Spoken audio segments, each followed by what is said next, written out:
इस वक्त भयंकर एक्शन के बीच नाटो बीच ट्रंप फंस चुका है। एक तरफ अमेरिकी राष्ट्रपति डोनाल्ड ट्रंप ने जो चाल रूस वेनेजुएला के ऊपर चली वो पूरी की पूरी उल्टी पड़ती दिख रही है। इसके बीच अटलांटिक ओशियन में भयंकर एक्शन में नाटो बैकफुट पर जाता दिख रहा है। ट्रंप की नीतियों ने इस वक्त पूरी दुनिया को अमेरिका के खिलाफ खड़ा कर दिया है। चाहे नाटो हो, ब्रिक्स हो या फिर खाड़ी देश हो, एक के बाद एक सभी संगठन अमेरिका के खिलाफ युद्ध के मोर्चे पर उतर चुके हैं।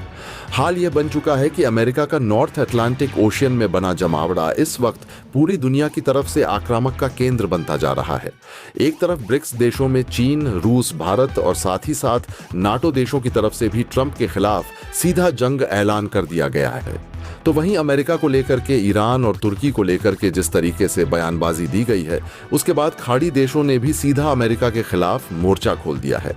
हाल बन चुके हैं कि खाड़ी देशों ने अमेरिका को सीधे बोधमकी दे दी है। तो वहीं इस वक्त अटलांटिक ओशियन में ब्रिक्स सहित नाटो ने अमेरिका के खिलाफ अपने युद्धपोतों की रवानगी कर दी है। लेकिन इस वक्त जो खबर सामने आ रही है उसने अमेरिका को एक और बहुत बड़े झटके से कहीं आगे बढ़ते हुए बहुत बड़ा अल्टीमेटम दे दिया है। इस वक्त अमेरिका की तरफ से लगातार अब तक दुनिया भर को टैरिफ पर भी चेतावनी दे जा रही थी, लेकिन इस वक्त जो हुआ है उसने अमेरिका के खोखले टैरिफ नीतियों को भी पोल खोल दी है। असल में अमेरिका की तरफ से उसकी सहायता करने वाले उसके सहयोगी देश ही अब ट्रंप के टैरिफ की पोल खोलते नजर आ रहे हैं।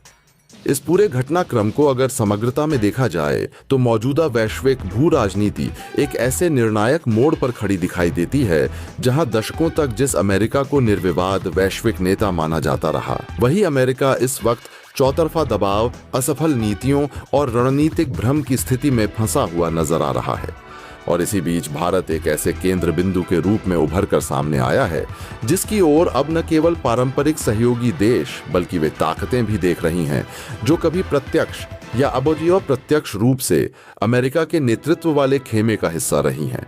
नाटो द्वारा भारत से सीधी मदद की अपील इस बदलते समीकरण का सबसे बड़ा संकेत मानी जा सकती है, क्योंकि नाटो जैसी सैन्य गठबंधन संस्था का किसी गैर सदस्य देश, खासकर भारत जैसे रणनीतिक रूप से स्वतंत्र राष्ट्र से सीधे सहायता मांगना यह दर्शाता है कि अमेरिका के नेतृत्व पर अब भरोसा कमजोर पड़ चुका है और यूरोपीय देशों को यह स्पष्ट रूप से समझ आने लगा है कि आने वाले समय में वैश्विक संतुलन बनाए रखने के लिए भारत की भूमिका अनिवार्य होने जा रही है।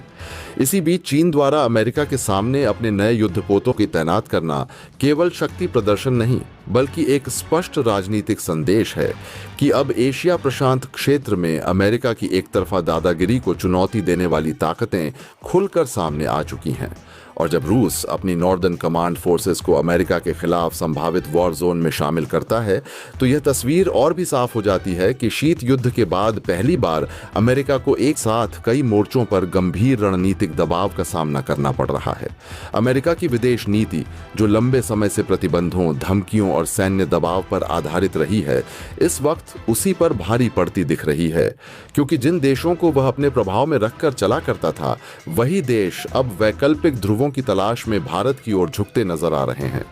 फ्रांस, जर्मनी, नीदरलैंड, न्यूजीलैंड जैसे देशों द्वारा भारत के साथ बड़ी बड़ी संधियों और रणनीतिक समझौतों पर हस्ताक्षर करना केवल द्विपक्षीय सहयोग का मामला नहीं है, बल्कि यह अमेरिका को यह स्पष्ट संकेत है कि वैश्विक राजनीति अब एक ध्रुवीय नहीं रह गई है और भारत को एक भरोसेमंद, संतुलित और दीर्घकालिक साझेदार के रूप में देखा जा रहा है। अमेरिका द्वारा ग्रीनलैंड को लेकर दिए गए बयानों ने न केवल अंतर्राष्ट्रीय कानून और संप्रभुता के सिद्धांतों पर सवाल खड़े किए बल्कि नाटो के भीतर भी गहरी बेचैनी पैदा कर दी, क्योंकि यूरोपीय देशों को यह महसूस हुआ कि ट्रंप की नीतियां न केवल आक्रामक हैं बल्कि अस्थिर और अविश्वसनीय भी हैं। और यही कारण है कि अब वे ट्रंप के साथ चलने के बजाय भारत के साथ अपने रिश्तों को मजबूत करने को अधिक सुरक्षित और दूरदर्शी विकल्प मान रहे हैं। ट्रंप की स्थिति इस वक्त इसलिए भी कमजोर पड़ती दिख रही है क्योंकि जिस भारत को कभी वह व्यापारिक दबाव, टैरिफ और धमकियों के जरिए अपने हिसाब से चलाने की कोशिश कर रहे थे, वही भारत आज चीन, रूस, ऑस्ट्रेलिया, जापान, फ्रांस और जर्मनी जैसी बड़ी ताकतों के साथ खड़ा होकर अमेरिका के सामने एक वैकल्पिक शक्ति केंद्र के रूप में उभर चुका है। यह स्थिति अमेरिका के लिए इसलिए भी परेशान करने वाली है क्योंकि भारत न केवल आर्थिक रूप से तेजी से बढ़ता बाजार है, बल्कि सामरिक दृष्टि से हिंद प्रशांत क्षेत्र की धुरी बन चुका है। और जब इतनी सारी ताकतें भारत का हाथ पकड़कर खड़ी होती हैं, तो स्वाभाविक रूप से अमेरिका की सौदेबाजी की शक्ति कमजोर पड़ जाती है। चीन द्वारा भारत के साथ मिलकर या भारत के हितों को अप्रत्यक्ष रूप से मजबूत करने वाला कदम उठाना, खासकर ऐसा आर्थिक सौदा जो सीधे अमेरिका के हाथ से निकल गया और जिसकी कीमत कई बिलियन डॉलर में आंकी जा रही है, इस बात का संकेत है कि अब चीन भी अमेरिका को प्राथमिक दुश्मन मानते हुए अपने रणनीतिक फैसलों में लचीलापन दिखा रहा है और भारत को एक संतुलनकारी शक्ति के रूप में स्वीकार करने को तैयार है। यह पूरा घटनाक्रम दर्शाता है कि ट्रंप अब वैश्विक मंच पर धीरे धीरे अकेले पड़ते जा रहे हैं। उनके तेवर भारत को लेकर ढीले पड़ चुके हैं और उनकी आक्रामक भाषा के पीछे की वास्तविक शक्ति अब सवालों के घेरे में है। दुनिया की बड़ी ताकतें यह भली भांति समझ चुकी हैं कि आने वाले दशक में स्थिरता, विकास और सामरिक संतुलन के लिए भारत के साथ खड़ा होना कहीं अधिक व्यावहारिक और सुरक्षित विकल्प है। और यही कारण है कि अमेरिका की पारंपरिक रणनीति, जो सहयोगियों को दबाव में रखकर चलने की थी, इस वक्त खुद अमेरिका के लिए सबसे बड़ी कमजोरी बनती जा रही है। इस बदलते वैश्विक परिदृश्य में भारत का उभार केवल एक देश की सफलता की कहानी नहीं, बल्कि उस नई विश्व व्यवस्था की आहट है जहां शक्ति का केंद्र एक देश तक सीमित नहीं रहेगा। और अमेरिका के लिए यह सबसे बड़ा झटका यही है कि जिस व्यवस्था को उसने दशकों तक अपने हिसाब से गढ़ा, वही व्यवस्था अब उसके नियंत्रण से धीरे धीरे फिसलती जा रही है। तो वहीं इस पूरे घटनाक्रम के बीच में इस वक्त नाटो की तरफ से भारत के पास एक मदद की अपील सीधा भेज दी गई है। नाटो ने सीधा भारत को लेकर के अमेरिका के साथ बड़ी सहायता की भारत से मांग कर डाली है। तो वहीं चीन ने अमेरिका को बहुत बड़ा झटका देते हुए एक तरफ नए युद्धपोतों को अमेरिका के सामने ठीक खड़ा कर दिया है, तो वहीं दूसरी तरफ रूस ने अपनी नॉर्दर्न कमांड फोर्सेस को अमेरिका के खिलाफ वॉर जोन में शामिल कर दिया है। इस वक्त पूरी तरह से अमेरिका चौतरफा घिर चुका है। एक तरफ तो अमेरिका की नीतियां पूरी तरीके से फेल हो चुकी हैं, तो वहीं दूसरी तरफ सामरिक दृष्टि से भी अमेरिका बुरी तरीके से तिलमिलाता पूरी दुनिया के सामने साफ दिखाई दे रहा है, क्योंकि अमेरिका की नीतियों इस वक्त उस पर भारी पड़ती हुई नजर आ रही है। दुनिया के तमाम अलग अलग संगठन जो अब तक अमेरिका के साथ खड़े थे, वो भी इस वक्त भारत के साथ खड़े हो चुके हैं। फ्रांस से लेकर जर्मनी तक ने भारत के साथ संधि कर ली है। उन्होंने भारत के साथ बड़ी ट्रीटी साइन कर ली है और यह ट्रीटी कुछ और नहीं बल्कि अमेरिका को सीधा झटका देने वाली है। असल में देखा जाए तो अमेरिका ने ग्रीनलैंड को कब्जे में लेने की बात करके पूरे नाटो को ही अपने खिलाफ कर दिया है। और अब नाटो देश भी बेहतर समझ चुके हैं कि ट्रंप के साथ चलने से बेहतर बहुत अच्छा कदम होगा कि वह भारत के साथ अपने संबंधों को सुधारें। और इसी उद्देश्य से इस वक्त एक के बाद एक फ्रांस, जर्मनी, न्यूजीलैंड, नीदरलैंड तमाम देश भारत के साथ खड़े होते हुए नजर आ रहे हैं। तो वहीं इस वक्त ट्रंप अपने अगले मोर्चे पर अकेले साबित होते हुए दिखाई दे रहे हैं। अब ट्रंप के तेवर अब भारत को लेकर के सीधे ढीले पड़ चुके हैं।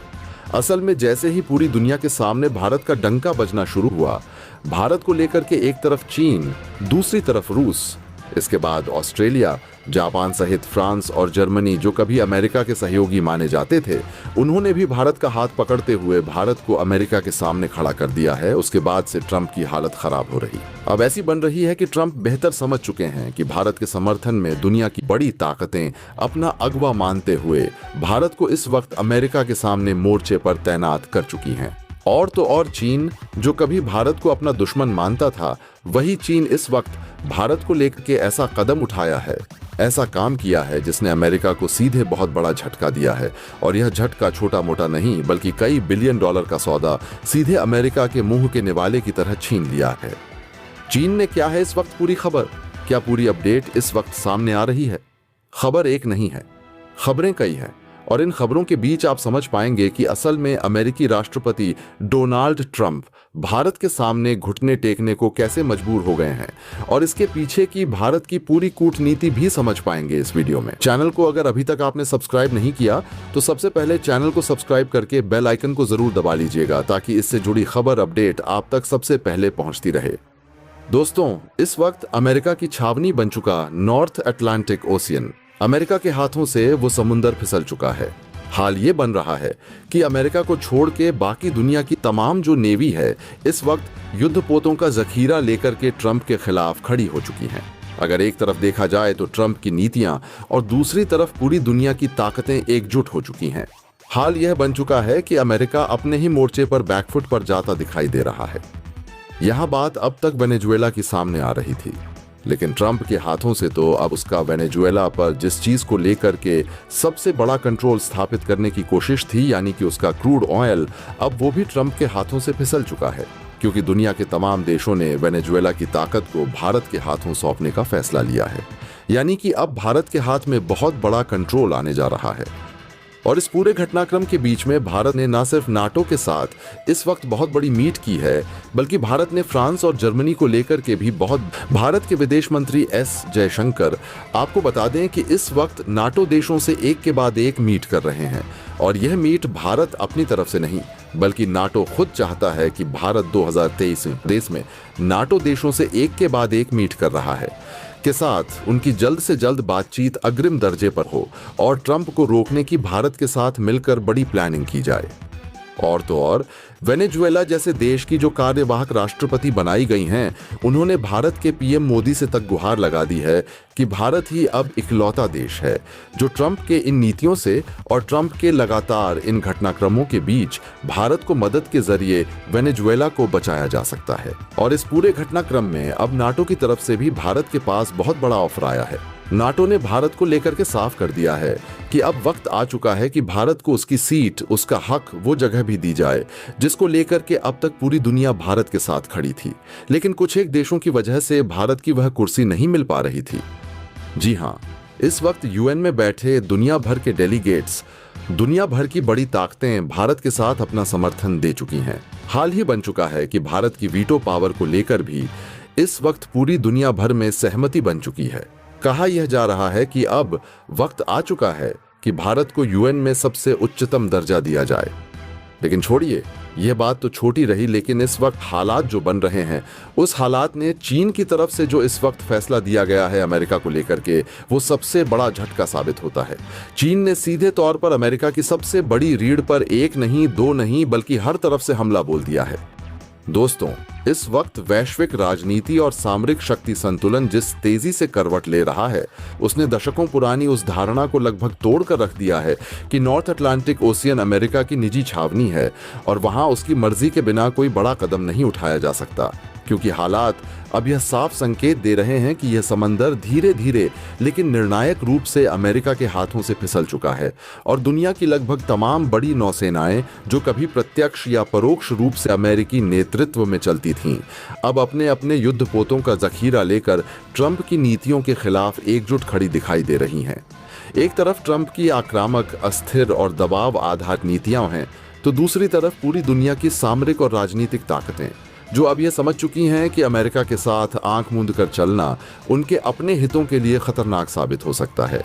और यही वजह है कि आज अमेरिका अपने ही बनाए मोर्चे पर बैकफुट पर जाता हुआ नजर आ रहा है। शुरुआत भले ही वेनेजुएला से हुई हो, लेकिन अब यह मामला केवल एक देश या एक क्षेत्र तक सीमित नहीं रह गया है, क्योंकि ट्रंप प्रशासन जिस वेनेजुएला को लेकर सबसे ज्यादा आक्रामक रहा, जिस पर प्रतिबंध, धमकी और सत्ता परिवर्तन तक की रणनीति बनाई गई, उसी वेनेजुएला का सबसे बड़ा हथियार यानी उसका क्रूड ऑयल अब अमेरिका के हाथों से फिसलता हुआ दिखाई दे रहा है। दुनिया के तमाम देशों ने यह तय कर लिया है कि वेनेजुएला की ऊर्जा क्षमता को अब अमेरिकी नियंत्रण या दबाव में नहीं, बल्कि भारत जैसे भरोसेमंद और संतुलित देश के हाथों सौंपा जाए। और इसका सीधा मतलब यह है कि आने वाले समय में भारत के हाथ में वैश्विक ऊर्जा राजनीति का एक बेहद अहम लीवर आने वाला है। यह फैसला केवल आर्थिक नहीं बल्कि रणनीतिक भी है, क्योंकि क्रूड ऑयल पर नियंत्रण का मतलब है वैश्विक आपूर्ति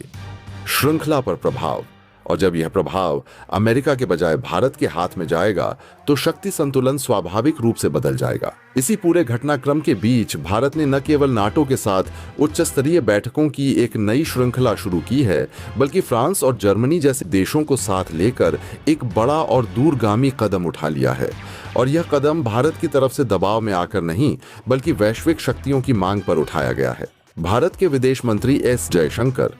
इस वक्त एक के बाद एक नाटो देशों के साथ मीटिंग कर रहे हैं और खास बात यह है कि यह पहल भारत की नहीं बल्कि खुद नाटो की है, क्योंकि नाटो अब यह समझ चुका है कि ट्रंप की नीतियां न केवल अमेरिका को बल्कि पूरे गठबंधन को अस्थिरता की ओर धकेल रही हैं। नाटो देशों का यह मानना बन चुका है कि अगर ट्रंप को रोका नहीं गया, अगर उसकी एकतरफा और आक्रामक रणनीतियों पर लगाम नहीं लगी, तो आने वाले समय में वैश्विक संघर्ष का दायरा और भी खतरनाक हो सकता है। और इसी कारण नाटो भारत के साथ मिलकर एक बड़ी और ठोस प्लानिंग करना चाहता है। इस बीच वेनेजुएला जैसे देश की कार्यवाहक राष्ट्रपति द्वारा भारत के प्रधानमंत्री नरेंद्र मोदी से सीधी गुहार लगाना इस बात का सबसे बड़ा प्रमाण है कि आज भारत को केवल एक उभरती शक्ति नहीं बल्कि एक निर्णायक शक्ति के रूप में देखा जा रहा है, क्योंकि वेनेजुएला यह मान चुका है कि ट्रंप की नीतियों और लगातार बढ़ते दबाव के बीच अगर कोई देश उसे राजनीतिक, आर्थिक और कूटनीतिक स्तर पर बचा सकता है तो वह भारत ही है। यह स्थिति भारत के लिए केवल सम्मान की नहीं बल्कि बड़ी जिम्मेदारी की भी है, क्योंकि अब भारत से अपेक्षा की जा रही है कि वह वैश्विक मंच पर संतुलन बनाए रखने में अग्रणी भूमिका निभाए। इसी पूरे घटनाक्रम में नाटो की तरफ से भारत को जो ऑफर मिला है वह अपने आप में ऐतिहासिक माना जा रहा है, क्योंकि नाटो ने साफ शब्दों में यह संकेत दे दिया है कि अब वक्त आ चुका है कि भारत को वह सीट, वह दर्जा और वह अधिकार दिया जाए जिसकी मांग वर्षों से की जा रही थी, लेकिन कुछ एक देशों के विरोध के कारण भारत को अब तक नहीं मिल पाया था। आज स्थिति यह बन चुकी है कि यूएन में बैठे दुनिया भर के डेलीगेट्स और वैश्विक ताकतें खुलकर भारत के समर्थन में खड़ी हो चुकी हैं और भारत की स्थायी सदस्यता और वीटो पावर को लेकर जो बहस दशकों से अटकी हुई थी उस पर अब व्यापक सहमति बनती दिखाई दे रही है। कहा जा रहा है कि अब दुनिया यह मान चुकी है कि अगर संयुक्त राष्ट्र को वास्तव में प्रभावी और प्रासंगिक बनाए रखना है तो भारत को यूएन में सर्वोच्च दर्जा देना अनिवार्य हो गया है। लेकिन यह तो इस पूरी कहानी का एक हिस्सा भर है। असली भूचाल तो उस वक्त आता है जब चीन की तरफ से लिया गया फैसला सामने आता है, क्योंकि चीन ने अमेरिका को लेकर जो कदम उठाया है वह केवल प्रतीकात्मक नहीं बल्कि आर्थिक, सामरिक और रणनीतिक स्तर पर अमेरिका की रीढ़ पर किया गया सीधा हमला माना जा रहा है। चीन ने एक नहीं, दो नहीं बल्कि हर मोर्चे पर अमेरिका को घेरने की रणनीति अपनाई है, चाहे वह व्यापार हो, टेक्नोलॉजी हो, समुद्री ताकत हो या वैश्विक निवेश का खेल। चीन ने अमेरिका की उन कमजोर नसों को पहचान लिया है जिन पर वार करके उसे सबसे ज्यादा नुकसान पहुंचाया जा सकता है, और इसी रणनीति के तहत उसने ऐसे फैसले लिए हैं जिनसे अमेरिका को अरबों डॉलर का सीधा नुकसान हुआ है। खास बात यह है कि चीन का यह कदम अब भारत के हितों के साथ टकराव में नहीं बल्कि कई मामलों में अप्रत्यक्ष रूप से भारत को मजबूत करने वाला साबित हो रहा है, क्योंकि चीन भी यह समझ चुका है कि मौजूदा वैश्विक परिदृश्य में अमेरिका को संतुलित करने के लिए भारत जैसी शक्ति का मजबूत होना उसके अपने दीर्घकालिक हितों में है। इस तरह एक अजीब लेकिन बेहद महत्वपूर्ण स्थिति बनती दिखाई दे रही है, जहां कभी एक दूसरे के प्रतिद्वंद्वी माने जाने वाले देश भी अमेरिका की आक्रामक नीतियों के खिलाफ एक साझा मंच पर आते नजर आ रहे हैं। नॉर्थ अटलांटिक ओशियन में अमेरिकी वर्चस्व का कमजोर पड़ना, वेनेजुएला के क्रूड ऑयल पर भारत का बढ़ता प्रभाव, नाटो और यूरोप का भारत की ओर झुकाव, यूएन में भारत की वीटो पावर को लेकर बनती वैश्विक सहमति और चीन द्वारा अमेरिका पर बहुआयामी दबाव, ये सभी घटनाएं मिलकर यह साफ संकेत दे रही हैं कि दुनिया अब एक नए शक्ति संतुलन की ओर बढ़ चुकी है। दोस्तों, आपकी क्या राय है कमेंट बॉक्स में जरूर से बताएं और साथ ही चैनल को सब्सक्राइब करना ना भूलें। आपके एक सब्सक्राइब से हमारी काफी बड़ी मदद होती है। जय हिंद।